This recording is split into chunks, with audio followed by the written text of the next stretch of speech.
Okay, mga kapalpak, so maing adlaw ka na tong tanan. So mo ni akong gi full wave atong last day mga kapalpak. So karon na to na finish kay medyo busy gamay. So mo ni install na to nya ato lagi hanay gamay yang wire ana para di kayo hugaw nya gaay to gibultay. So mana finish na siya mga kapalpak. So mo ni itong brand Liwa. So all goods kay siya. Mo ni ang brand mga kapalpakers. Mana kung ganahan ka magpa-full wave, PM lang ta diya sa comment section pwede resad para kuha na to, masuway na to imong motor kung madala pa na to.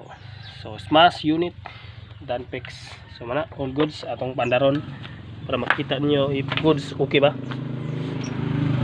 Wala ni yawi purikat na atong try power siya kapalpak. All goods na. Nice kayo ng atong regulator. Proven and tested na yung kapalpak. Kung ganahan ka. Saka to lang ganahan ha. Pero huwag ka ganahan. Di ka pugson. Sa mga adlaw. Kumati, salamat. All goods na ni customer. Pwede na makuha niya. Okay. Bye-bye.